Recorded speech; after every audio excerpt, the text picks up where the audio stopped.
So tingnan natin, makakausap natin si Attorney Domingo Egon Cayosa. Ng dating Pangulo po ng Integrated Bar of the Philippines, Constitutional Law Expert. Attorney Cayosa, magandang umaga. Si Joel Suweng po ito. Magandang umaga po. Good morning, Weng. Good morning, Joel. Magandang umaga sa ating mga kababayan. Alright. Nagpapakiramdaman. Sino ba dapat ang mag-akyat dito sa Supreme Court? Ano bang nakikita nyong pagtatapos at dapat katapusan ito pong impasse na ito, Attorney Cayosa? Well, ang nakikita ko dyan ay it's just a matter of time na meron dalawang senador na magbagong isip para ma-consolidate yung majority nung kasalukuyang majority ngayon. But in the meantime, kung magmatigasan, hindi natin ma-avoid na baka meron na namang mag-akyat sa Supreme Court ng kaso. Kasi yung unang kaso na final ng isang school teacher ay dinismiss ng Supreme Court kasi wala naman daw siyang standing. Usually ho kasi, kaya nang nabanggit na natin yung nauna, yung mga political questions o yung mga internal rules, internal matters ng other branches of government, gaya ng executive or legislative branch, hindi yan pinapakialaman ng Supreme Court because of the separation of powers doctrine at saka yung political question doctrine. Ibig sabihin, hindi yan dapat na desisyon ng korte. Dapat yung mga sangkot mismo ng mga politiko kasi nga internal sa kanila. So Senador, one dapat way of avoiding that is sasabihin dun sa petitioner, wala kang standing kasi nga you don't stand to benefit or gain. Walang direct na damage sa iyo kung may hidwaan ang mga senador. So ganun ho ang ginawa nila. It is not a judgment on the merit at in-avoid nila ruling on it. Hindi natin alam kung merong isang senador. Halimbawa, ang nakikita natin dito, si Senator Peter Alan Cayetano ang maaaring mag-question kasi tagilid ng posisyon na hindi na siya kinikilala ng ibang sangay ng gobyerno. So pag siya siguro, meron siyang standing but it remains to be seen whether or not makikialam ang Supreme Court. Attorney, pwede bang ibang senador, halimbawa hindi si Senator Alan Peter Cayetano, ibang miyembro ng Senado, even from the majority or minority, pwede po yun? May legal standing ba sila dahil affected sila dito sa impasse sa Senate? Well, under existing rules, ang dapat mag-preside yung Senate President. Opo. Okay? But the senators, malinaw din ho kasi sa ating saligang batas na meron silang poder, authority and option, discretion to change their rules. So kung there is a consensus, there is a clear agreement among them, pwede naman nilang i-waive yung mga rules. And now and then they waive parts of their rules eh.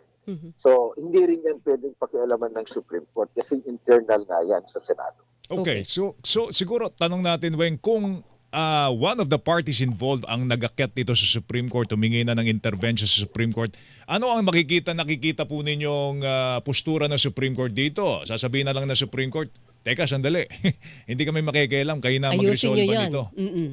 Ganun ba yun, Attorney Cayosa? Pwede. Pwedeng kilalanin siguro. Magandang partido din ho yung parties involved in the impeachment case. Kasi questionin nila may jurisdiction ba kasi nga there is a legal issue tungkol sa sino ba ang mayorya, sino ba ang Senate President.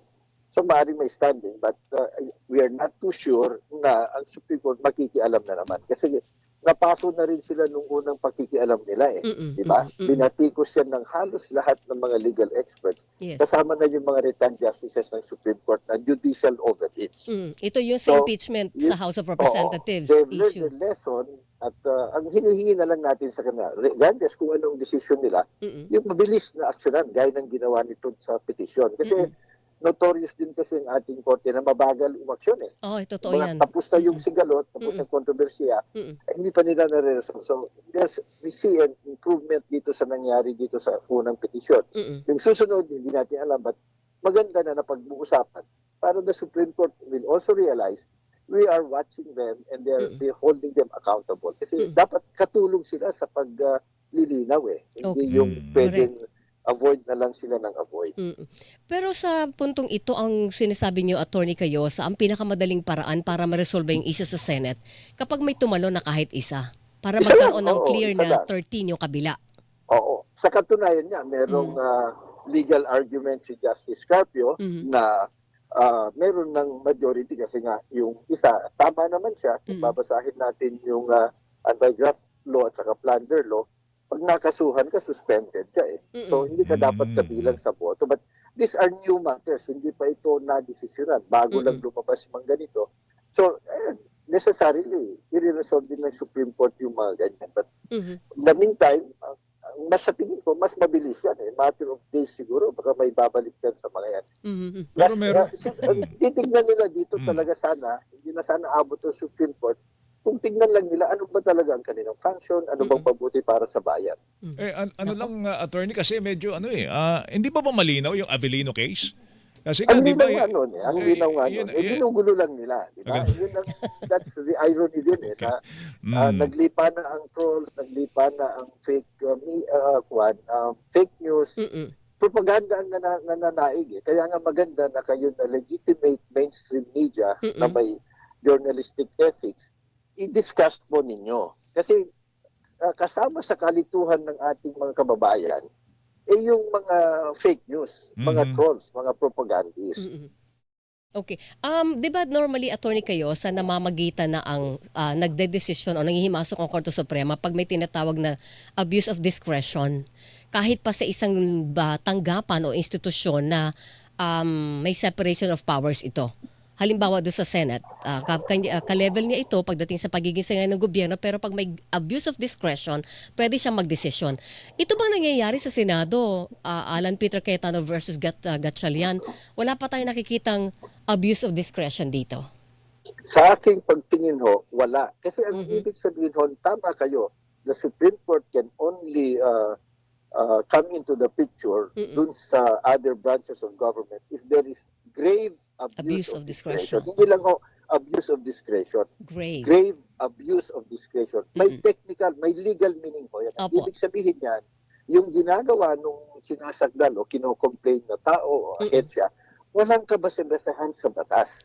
It is whimsical, oppressive, panggagago lang. Ito ho naman, meron namang basehan eh. May Senate rules, may Avellino versus Cuenco, merong konstitusyon, at may numero sila. So, mahirap din ipasok yan as grave abuse of discretion kasi meron silang legal na batayan. Pero kung ang Korte Suprema ay hindi basta pwedeng manghimasok dito, di ba kahit ang presidente hindi din dapat? Kasi ang sinasabi ni Senator De Leon, dapat manghimasok ang presidente o mamagitan. Kaya lang, independent institution dapat ang Senate, hindi po ba? Well, not exactly. Yung sa Supreme Court ho kasi, bakit merong restrictive na na power na binibigay diyan? Kasi nga, number one, they're not elected. Yes. At batas lang talaga. Interpretation of the law and the Constitution lang sila. So hindi rin pwede, sila ang nag-decide ng policy matters o pagdating sa batas o sa budget o foreign affairs. So binibigay yan ng ating saligang batas either sa legislature or sa executive. Ngayon, so dapat nga, patas sila. So dapat hindi masyado makikialam. Kasi nga, mabagal nga sila. Plus, hindi naman lahat usaping batas lang. There are policy questions, procedural questions na mas kayang gawin at nararapat i-resolve ng either branch of government. Ngayon, yung presidente, iba ho yun because even with separation of powers, the political leader of the country is the president. Yes. So, usually din ho, yung lalo na sa ating bansa na wala namang real political boundaries, political parties, di ba? Kung sinong presidente, lahat makikisama sa kanya. Nagiging kapartido na ng lahat, di ba? O kaya may coalition. So, having said that, yung interaction between the executive and the legislative, more political. Yes, so pwede. So, dahil siya din ang de facto and traditionally the head of the politics in the country, so nararapat lang na gamitin naman niya yung kanyang pagiging titular political leader na kausapin yung mga senador kasi sila yung may gulo ngayon eh. So he can also weigh in. At maganda nga rin na nagsalita na siya recently or a few weeks ago na kinikilala niya yung bagong makakatulong yun.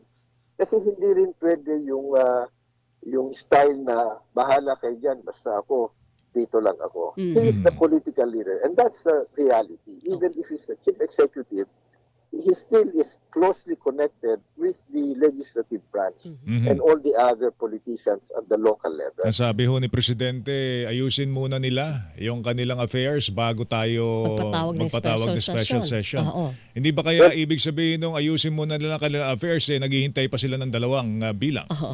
Ganun nga yun. Kasi nga naman, that's very pragmatic. Number one, gusto niyang siguro ipakita rin na hindi ko masyadong didiktahan mga yan kasi they are supposed to be in their own, they are independent in their own sphere. But pangalawa, practical din siya. Kasi kung magulo yan, magpapatawag ng special session. Walang mangyayari sa special session. Di sayang lang, di ba? Mapapahiya ka lang. Because a special session is called a special session because yan tinatawag kahit for specific urgent matters. Kung hindi naman nila ma-actionan kasi ang nangunguna yung pamumulitika, yung pagkakapit sa posisyon o kaya hindi makakuha ng clear majority, sayang din lang. So, kasama siya na mapapahiya. So, Pero naintindihan natin na strategic yung sinasabi niya na pwede ba ayusin niyo muna yan. Pero paling kung kaya magdeklara ng vacant na mga posisyon ng 12 at maghalal ng iba pa mga official kagaya ng Senate President pro tempore, can the 12, part of the majority now, hold a special session on their own? They cannot. Because hindi. Under the Constitution, it is only the President who can request for a special session. Yes. Hindi pwedeng mag-special session, parang special board meeting or special council meeting. Wala ko yung ganon. Hindi. It is only Attorney, the President who can request. No, ang sinasabi ko po ay kung halimbawa magpatawag si Presidente ng special session, pero yung 12 lang na majority ang umattend, kasi majority naman sila, pwede na sila lang, wala yung Cayetano block.